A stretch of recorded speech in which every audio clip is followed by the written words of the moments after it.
اچھا ایک لمحہ مجھے دے کفلہا زکریا کہ بی بی مریم کو زکریا نے پالا. یہ کفلہا آیت ہے، میں اسی طرح پڑھ رہا ہوں. ترجمہ اس کا اصل میں یہ بنتا ہے کہ زکریا نے کفالت کی.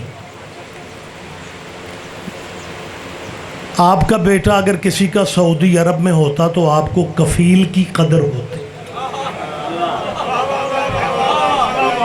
لیکن یہ سعودیہ والا کفیل نہیں ہے، یہ قرآن والا کفیل ہے. اللہ کہہ رہا ہے، بندہ نہیں کہہ رہا، اللہ کہہ رہا ہے کہ اس مریم کو زکریا نے پالا. یا اللہ زکریا نے پالا؟ اللہ کہتے ہیں ہاں. اللہ سائیں زکریا نے کیسے پالا؟ زکریا تو مریم کو حجرے میں بند کر کے تالا لگا کے مزدوری کے لیے نکل جاتے تھے. اس زمانے میں نبی بھی بچوں کے لیے مزدوریاں کرتے تھے.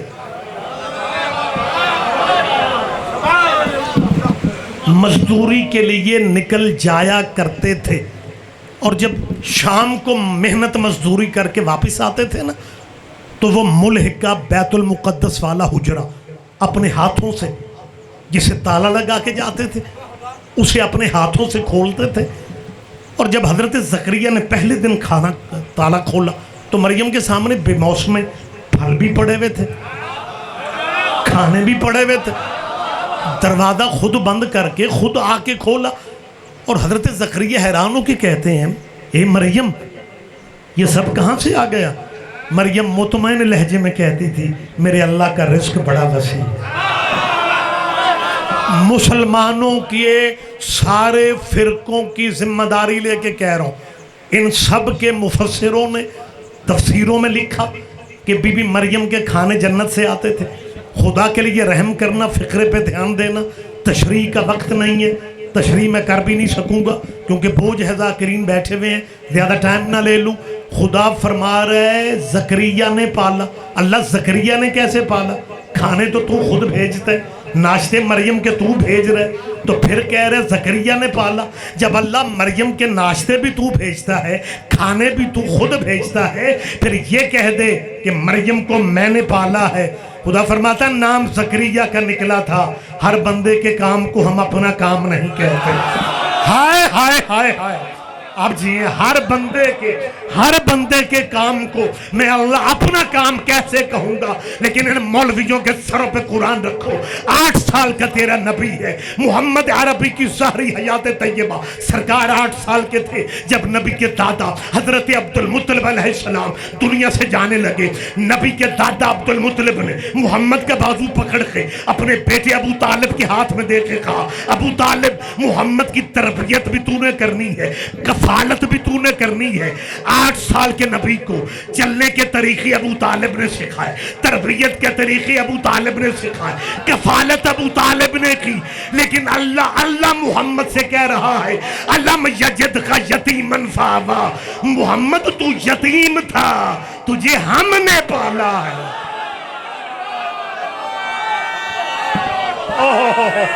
مہربانی سر.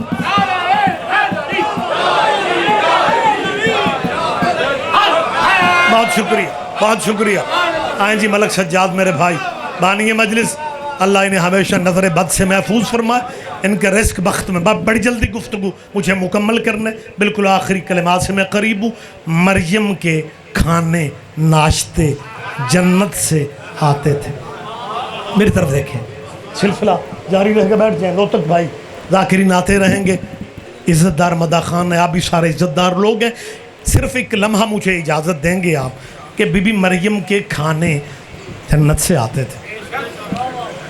رسول اللہ کے آباء و اجداد کے بارے میں جس ملک میں اور آپ رہتے ہیں، اس ملک میں صحابہ کبار کی عزت کے بہت واقعات سنائے جاتے ہیں، اور ہمیں شکوہ بھی نہیں ہے کیونکہ ہم نے صحابہ کے نام پہ چندے نہیں مانگے، وگرنہ عزت ہم نے بھی بڑی کی ہے. جب بندے ضیاء الحق کے دور میں کہتے تھے نا کہ مجلس نہیں ہو سکتی، لڑائی ہو سکتی ہے کیونکہ شیعہ صحابہ کو نہیں مانتے، لڑائی تو ہوگی کیونکہ شیعہ صحابہ کو. میں نے تب بھی کہا تھا کہ تم نہیں مانتے صحابہ کو، ہم مانتے ہیں۔ کہنے لگے جی آپ کیا؟ میں نے کہا آپ کہہ رہے ہیں کہ ہم لڑ سکتے ہیں، لڑائی ہوگی، مجلس نہیں ہوگی۔ میں نے کہا آپ صحابہ کرام کی سیرت کی طرف دھیان ہی نہیں دے رہے۔ صحابہ تو لڑائیوں سے خود احتیاط کرتے تھے، وہ تو امن کی بات کرتے تھے۔ تم عجیب لوگ ہو یا۔ تو اس ملک میں میں بڑے ادب اور احترام سے بات کرنے کا عادی ہوں۔ صحابہ کے بار باقی رہ گیا کہ یہ جو میں نے ایک مولوی کو حرامی کہا ہے نا، یہ میں نے کوئی گالی شالی نہیں دی، یہ رسول اللہ کی حدیث ہی میں نے پڑھی ہے۔ جی بسم اللہ، جی بسم اللہ، جلدی جلدی ذرا۔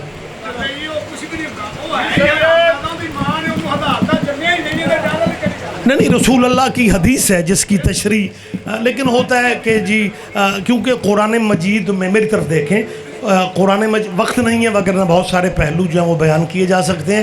میں چلیں جلدی بات کر لیتا ہوں۔ اس ملک میں صحابہ کبار کو تو میرا خیال عظمتوں کے آسمانوں پہ بٹھایا گیا ہے، لیکن جب رسول اللہ کے ماں باپ کی باری آتی ہے تو پھر ان کے لہجے پتہ کیا ہوتے ہیں۔ حضور نے کہا تھا میرے اللہ میرے والدین کو بخش دے، تو اللہ نے کہا تھا یا والدین بخشوا لے یا امت بخشوا۔ تو ہمارے بھائی سنایا کرتے ہیں رسول اللہ نے کہا یا اللہ ماں پہ رہن دے، میری طرف دیکھیں، ماں پہ رہن دے، امتی 3 دفعہ کہا، امتی۔ میرے محترم سید بابا جی تشریف لے آئے، بس بات مزید میں کلوز کر رہا ہوں۔ رسول نے جی 3 دفعہ کہا اللہ میری امت کو بخشنا، والدین رہنے دے، میری امت کو بخشنا، والدین رہنے دے۔ اس کی تشریح بھی نہیں کر رہا ہوں۔ اگر آج عیسائیوں نے تیرے ان قبلے کعبوں کو کہا کہ تمہارا نبی نبیوں سے افضل کیسے ہے، ہمارے عیسیٰ کی ماں کے کھانے جنت سے آتے ہیں اور تم اپنے نبی کی ماں کو جنتی بھی نہیں سمجھتے۔ نہیں شاید میں سمجھا نہیں سکا۔ اب یار خدا کے لیے سوچو کہ اگر عیسائیوں نے کہہ دیا کہ ہمارے نبی کی ماں کے کھانے جنت سے آتے ہیں، اور مسلمانوں تمہاری کتابوں میں لکھا ہے کہ تمہارے نبی کی ماں جنتی ہے ہی نہیں، پھر عیسیٰ کو افضل مانو۔ میں منت کر رہا ہوں کہ تلخیاں اپنی جگہ، لیکن اگر آپ اپنے بچوں کو یہ ہمت دینا چاہتے ہیں کہ وہ یہودیوں اور عیسائیوں سے بات کریں تو خدا را انہیں مجلسوں میں آنے دو۔ تیرے بچے مجلسوں میں آئیں گے نا تو پھر انہیں طریقہ آ جائے گا کہ عیسائیوں سے بات کیسے کرنی، وگرنہ تیرے بچے تو یہی کہیں گے کہ عیسیٰ کی ماں کے کھانے جنت سے آتے تھے اور ہمارے نبی کے خاندان میں کوئی بھی نہیں تھا۔ تیرے بچے مجلسوں میں آئیں گے تو انہیں پتہ چلے گا کہ سورہ دہر کن پہ اترا تھا۔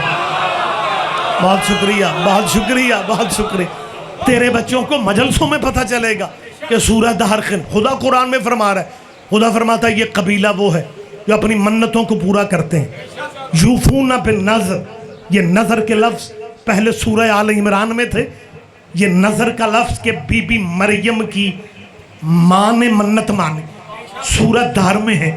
محمد کی بیٹی نے منت کو پورا کیا۔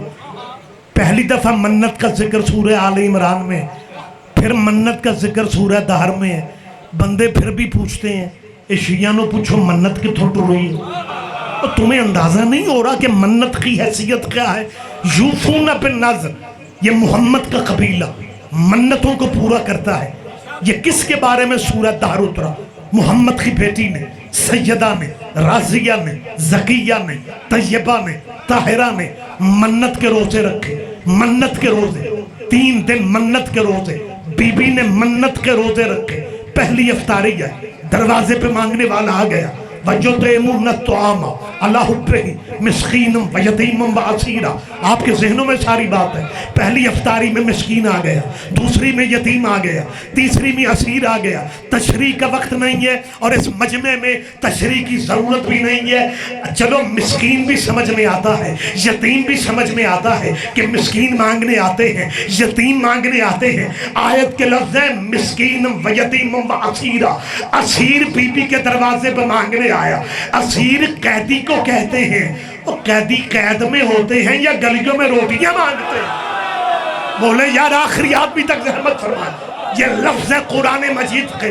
اب علماء کرام سے پوچھیں اور پھر اسی محدث دہلوی کی فیملی کا، شاہ ولی اللہ کا نام میں نے پہلے لیا، شاہ ولی اللہ کی فیملی کا دوسرا نام ہے شاہ عبدالعزیز محدث، قرآن کی تفسیر لکھتے ہیں. اور یہ شیعہ عالم دین نہیں ہے، یہ تیرے ہی مذہب کے ہیں. شاہ عبدالعزیز نے جب قرآن مجید کے سورہ دہر کی تفسیر لکھتے لکھتے اس آیت تک پہنچے کہ بی بی فاطمہ کے دروازے پہ کبھی مسکین آتا تھا، کبھی یتیم آتا تھا، کبھی اسیر آتا تھا.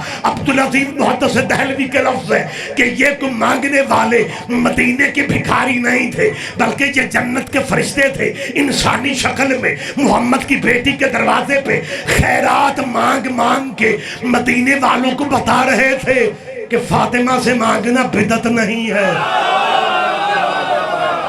آپ جیئے جی، آپ جیئے. گفتگو مکمل ہو گئی. بی بی فاطمہ کے دروازے پہ محدث دہلوی نے لکھا کہ مسکین اور یتیم اور اسیر بن کے آنے والے یہ مدینے کے لوگ نہیں تھے، یہ جنت کے فرشتے تھے. نہ کھانے والے لنگر سیدوں سے مانگتے تھے، سیدوں سے لنگر. یہ لکھنے والے شیعہ علماء نہیں ہیں. اور تمہارے مذہب کے لوگوں نے تسلیم کیا کہ یہ عظمتوں والی بی بی ہے، یہ عزتوں والی بی بی ہے جس کے دروازے پہ جنت کے فرشتے مانگتے تھے. اب جب تیرے بچوں کے ذہن میں بیٹھے گا، تیرے بچوں کے ذہن میں آئے گا کہ یار یہ تو ہمارے علماء بھی لکھتے ہیں کہ بی بی فاطمہ کے دروازے پہ جنت کے فرشتے روٹیاں مانگنے آتے تھے. پھر اگر کوئی تیرے بچوں سے کوئی عیسائی بچہ کہے گا نا کہ عیسیٰ کی ماں کے کھانے جنت سے آتے تھے، پھر تیرے بچے عیسائیوں کے بچوں سے کہیں گے ہم مانتے ہیں عیسیٰ کا بڑا مقام ہے، عیسیٰ کی ماں کا بھی بڑا مقام ہے، لیکن بڑا فرق ہے عیسیٰ کی ماں میں اور حسین کی ماں میں. جو جنت کے کھانوں کا انتظار کرے اسے مریم کہتے ہیں، اور جس کی روٹیوں کا جنت انتظار کرے اسے فاطمہ کہتے ہیں.